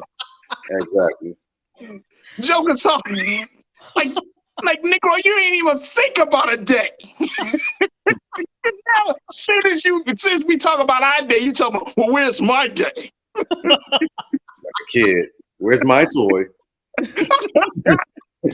I like the Dr. Davis. Don't all lives matter us. Thank you so much. P. Jackson, you said women present a more masculine energy to be a boss, and more men are displaying more feminine energy. And that's not by nature. That's by design. That is by design, folks. We're not, look, we can't act like certain things aren't happening around us. We got to look at that. P. Jackson, thank you. Rashida, guess you said Jules P. sounded like he was rapping the issue. Love it. Yep. And best way possible, you also said Dr. Avis doesn't allow those Black gender wars on any platform. I love her perspective and appreciate her efforts. There it is, right there. There it is. Dr. Avis Jones the Weaver, we are truly, truly appreciate you. We know you've done on a hell of a lot of great work. A women empowerment expert. You teach folks about career and about making the best decisions. How do people get in touch with you? Because it is women and sisters like you that's going to take the culture to the next level. And that is taking the culture to the next level. So how do we get in touch with you, sis? I appreciate that. So you can all log on to dravismentoring.com and find out more about me and what I do. Excited to see you over there. Hatred on the streets, a horrific scene, a white nationalist rally that descended into deadly violence. White people are losing their damn minds. As an angry pro-Trump mob storms the U.S. Capitol, we've seen We're about to see the rise of what I call white minority resistance. We have seen white folks in this country who simply cannot tolerate Black folks voting. I think what we're seeing is the inevitable result of violent denial. This is part of American history. Every time that people of color have made progress, whether real or symbolic, there has been what Carol Anderson at Emory University calls white rage. as a backlash. This is the rise of the Proud Boys and the Boogaloo Boys. America, there's going to be more of this. Here's all the Proud Boys, guys. This country is getting increasingly racist in its behaviors and its attitudes because of the fear of white people. The fear that they're taking our jobs, they're taking our resources, they're taking our women. This is white fear.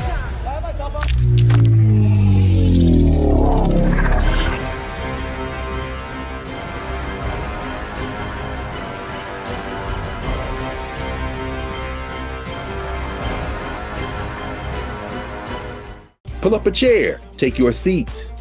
The Black Tape with me, Dr. Greg Carr, here on the Black Star Network. Every week, we'll take a deeper dive into the world we're living in. Join the conversation only on the Black Star Network.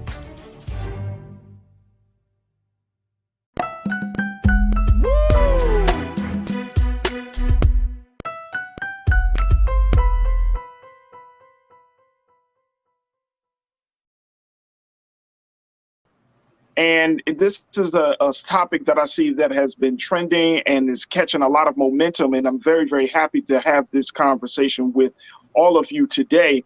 Here's the situation. Aretha Franklin, the Queen of Soul, who died back in 2018. We have loved and admired our sister for not just her music, but what she stood for. But did you know that the FBI has been monitoring our Queen of Soul for so many years? This is coming from The Guardian. Check this out, folks. Take a look. The FBI has declassified their its file on Aretha Franklin as of the late Queen of Soul, who died in 2018 at age 76.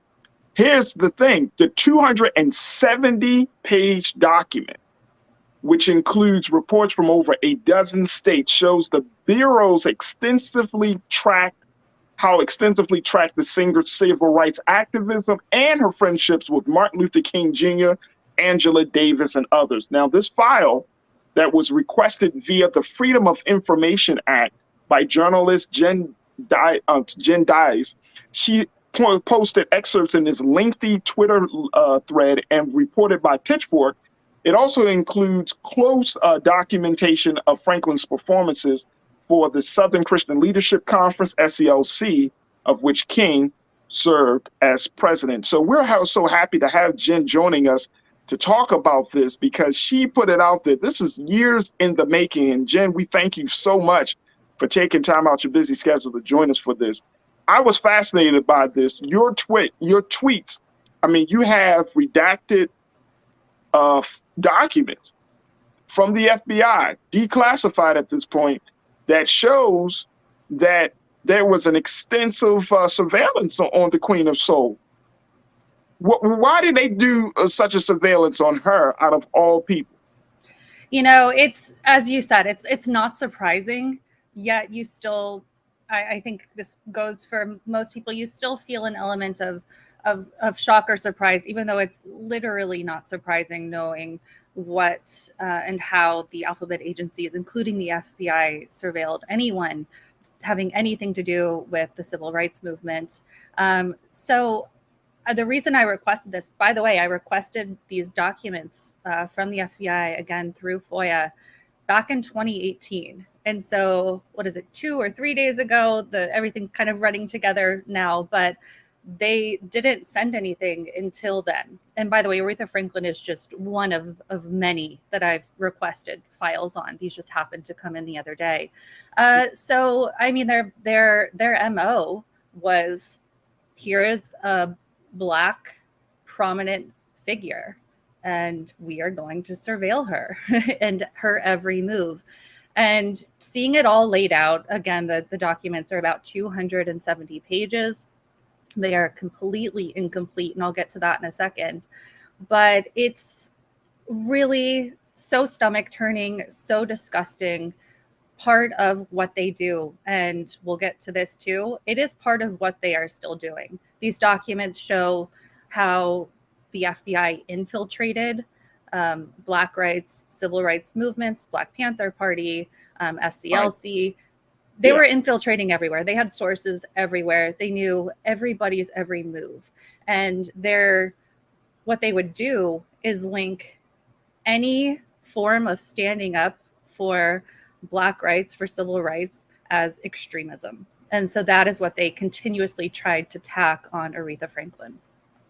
So what was the inspiration for you to even request the documents? I mean, were you looking at just Black civil rights leaders and Black artists and Black influential folks during that time period? What made you want to do that research? Yeah, so a little bit of background on my journalism. I feel like my role as a journalist, and because of the kind of work I do, I am an independent journalist, freelance journalist. I've started 2 different independent companies because of this, so that I can report on what I feel needs to be reported on with no one telling me no. I do a lot of journalism around things like the Flint water crisis, around the way the alphabet agencies, FBI, etc., treat as part of their program, as part of their very being, treat Black people and people of color in this country and have. And I think it's very important, especially for me as a white woman, to do what I can to help shine a light on the mistreatment from the very start, from the very founding of our country that, as we all know, was founded very nefariously, continued to act very nefariously, continues to this day to do really horrible things. So I think it is my responsibility in a way to do everything I can to help uncover and shine a light on some of these things. And so as part of filing these FOIA requests, again, which is one of many, I was glad to finally receive some documents, even though this is by far not all of them. And I've since filed additional requests. Wow. And I would agree with you. I think that we need to know the true history. But like I said, it's not surprising. But I want you to share with us a little bit about some of the highlights or the things that you think that we need to know about these documents. 270 pages. Yeah. What were some of the things that stuck out the most for you? For sure. And I want to preface this by saying there is a fuller story coming out in a major national outlet. My friend, journalist, amazing activist Afeni has just agreed, signed on to do that with me with a co-authorship. So there's a lot more coming out, but here are some highlights that I find just particularly disturbing. So Aretha Franklin's literal every move was documented. It was like they were the FBI was trying to throw spaghetti against the wall, seeing what would stick, seeing if they could anything at all to stick. For one example, Aretha Franklin was promised a certain fee before a concert. That fee was not given, so she declined to go on stage. Entirely reasonable.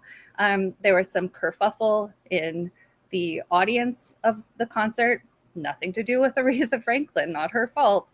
But the FBI decided to pop that in to a document, labeling it as racial unrest or similar. And it's, it was listed as part of a few different, types of incidents like this. Not, Aretha Franklin was one, but again, other prominent Black figures, Black celebrities, civil rights leaders were lumped in the same document. And so there was a constant effort to tie her in with what they deemed as extremism. Anything to do with the Black Panther Party.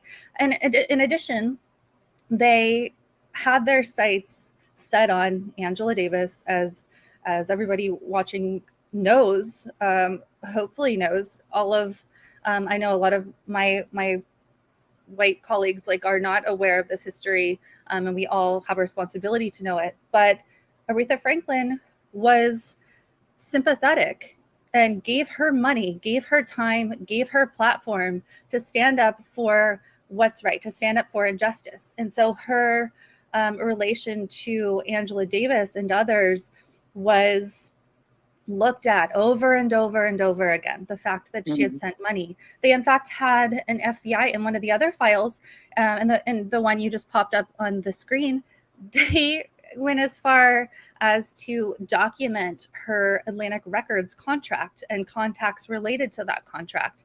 Now, why would they do that? Why would they pop these in this files? I've had some comments on that screenshot in particular of the documents saying like, oh, big deal. They put her details of her contract down. How nefarious. And it's like, no, dude, you don't get it.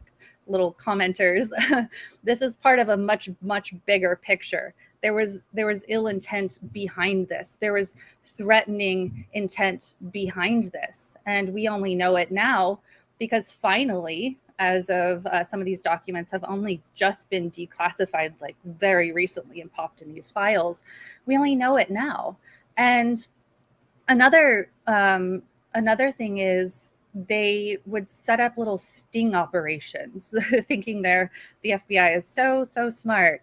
They saw a number associated with the Black Panther Party calling a number that they did a little sting operation with a false phone call to peg on Aretha Franklin, saying, okay, the Black Panther Party called Aretha Franklin. What's going on here? And so there's always this stuff. They're monitoring her every move.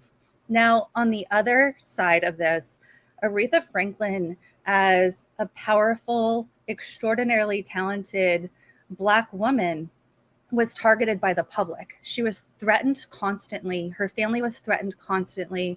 As we know, her father was shot.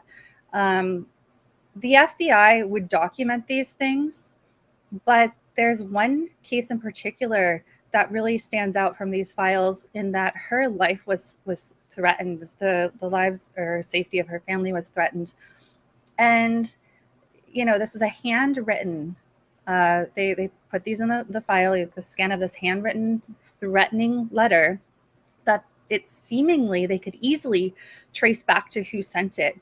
But the FBI office declined to fingerprint it, stating that, oh, well, it's been handled, you know, Aretha Franklin's brother said that this has been handled by so many people, therefore we're not going to fingerprint it.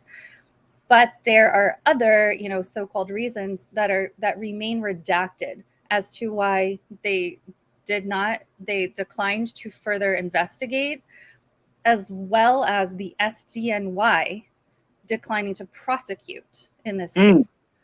And so there seems to be a pattern of both targeting and surveilling Aretha Franklin, plus, in my opinion, and this is something I'm definitely digging into more, not protecting her as she should have been and deserved to be protected. So once word has, you know, because when I looked this up, Jen, your name popped up in a couple of stories, but it is this declassification is now being talked about across all of the major media outlets, right? Yeah. And I'm wondering, what's the end goal? What is going to be the impact of this new information? And I think for many of us in the Black community, especially those of us who do social justice work, even to this day, right?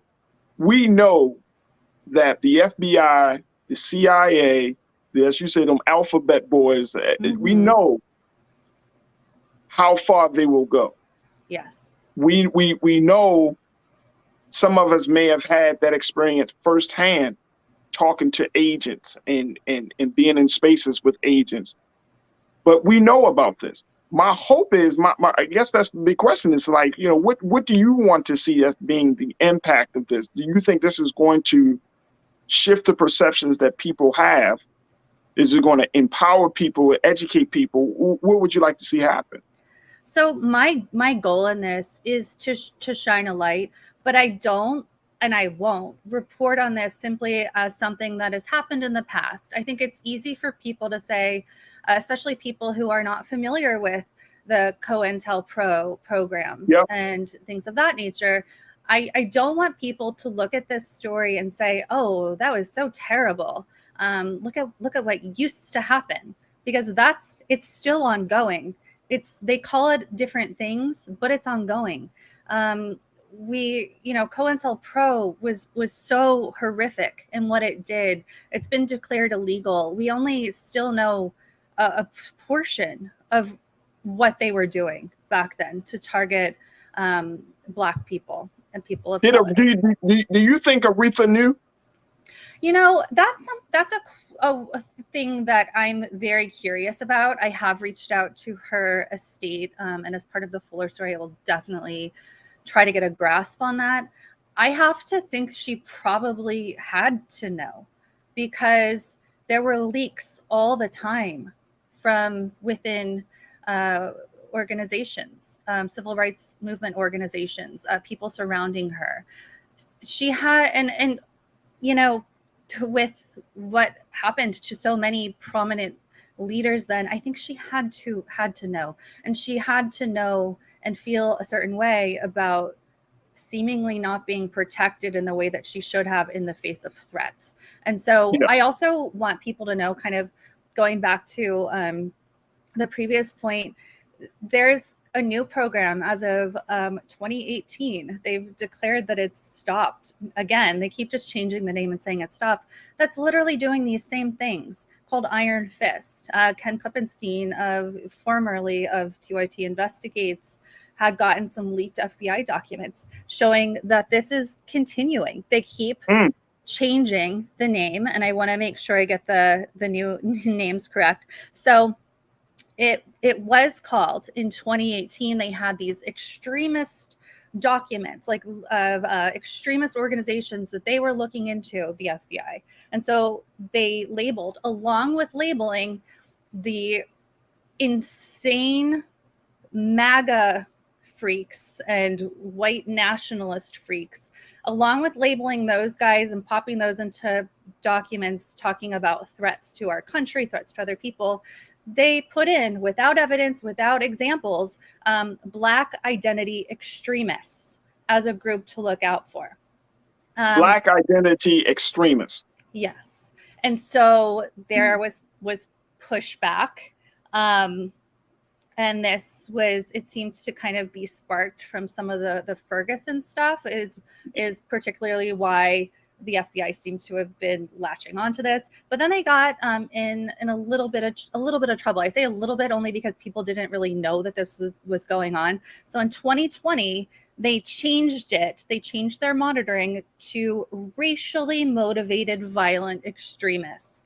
But it uses much of the same language, and so they're still doing this. And so it's a particular point to look at this history, what happened with Aretha Franklin and so many others, and to say they were infiltrating back then. There were people within those movements that were FBI plants, FBI sources. It was not safe. People were not kept safe. People, Black people were labeled as violent simply for trying to live their lives. And this is still continuing today. They can change the name as much as they want.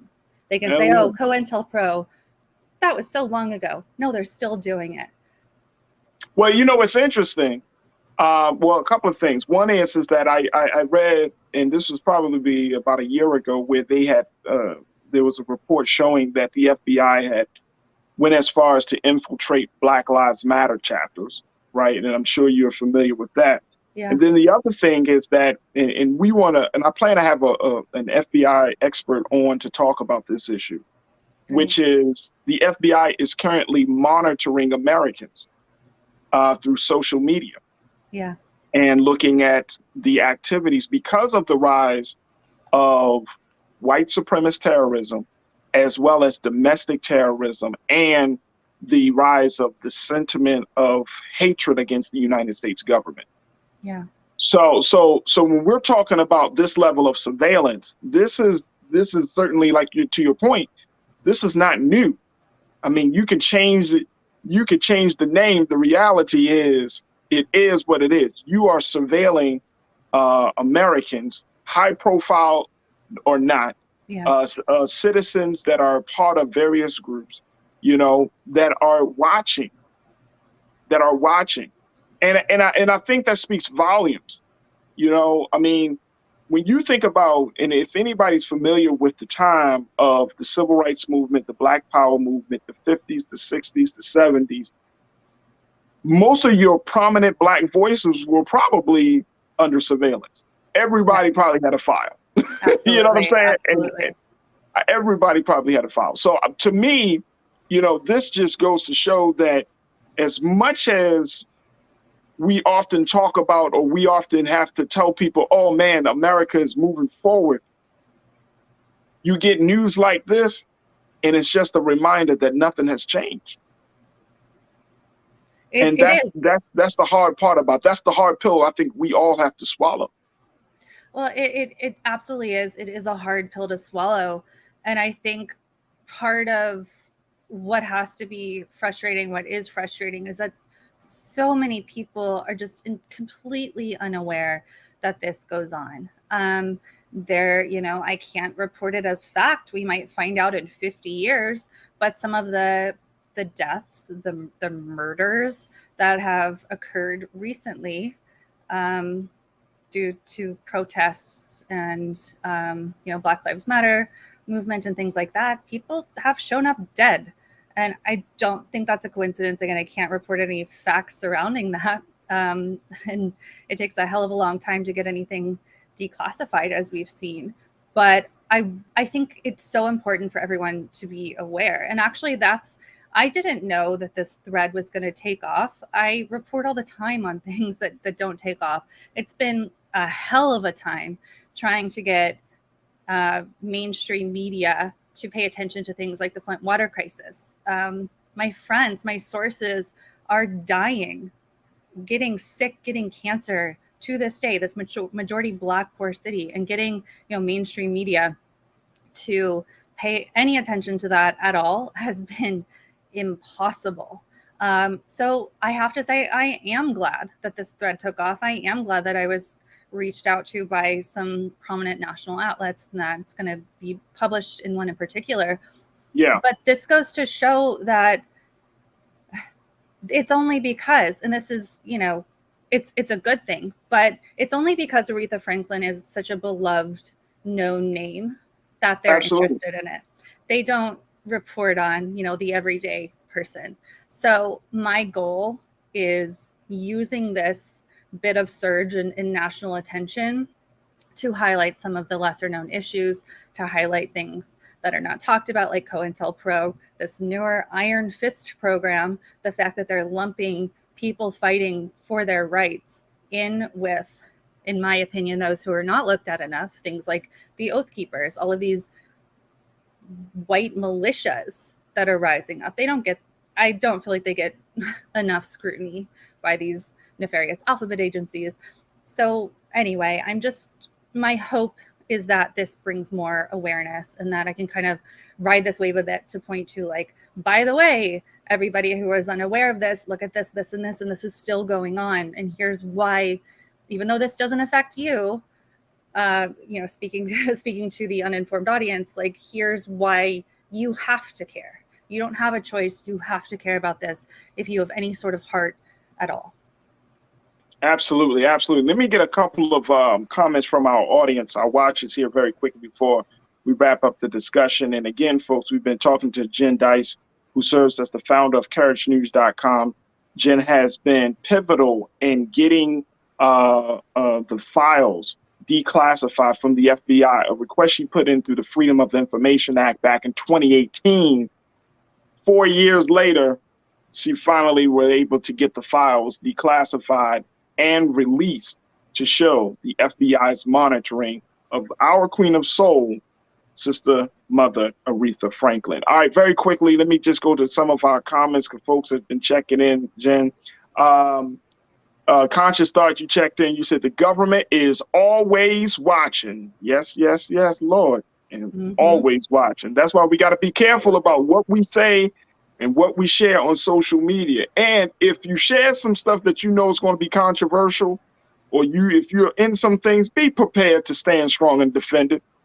Yeah. Otherwise, that's all I'm gonna say, Jen. Otherwise, you don't like my music. You checked in and said Harry Belafonte would have been on that list too. Oh, I know his file is thick. Oh, absolutely. Yeah. He's still living. He's still around. Mr. B is still around. His file is thick. Thick. Yeah. And just in case people aren't aware, a lot of these figures that we've mentioned, you can go to the FBI vault, and their files, some of their files, I'll say, are there. Like Aretha Franklin's is now there in the FBI vault. You can also request fairly easily. Doesn't mean they'll get it to you in any ever or in any sort of quick time frame, but you can also easily via the FBI's website FOIA things too. Just Absolutely. Like this. That's a great point. Second childhood.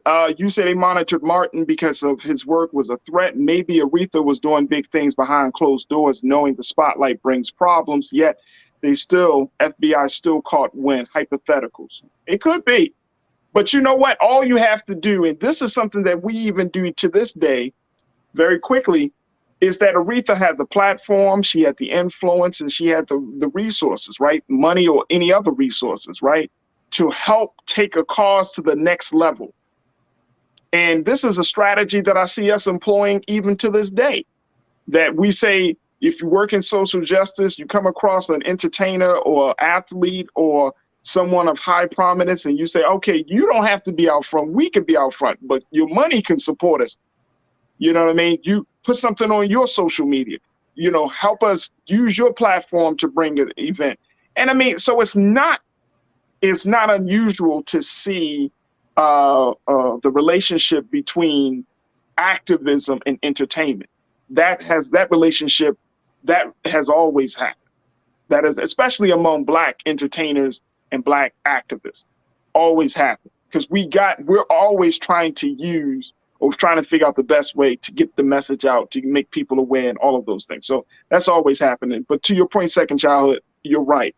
Al, thank you so much, second childhood. Al Hamilton, you checked in. You said, as we can see, nothing has changed. They've always tried to find something criminal or treasonous within a politically powered movement. J. Edgar Hoover, who was Black, attempted to destroy any politically. Absolutely. Hotep Pan Africa, you checked in and said, Miss Franklin was one of many African-American artists and leaders involved in uplifting our people through music and other means who were targeted by the FBI. These efforts persist today.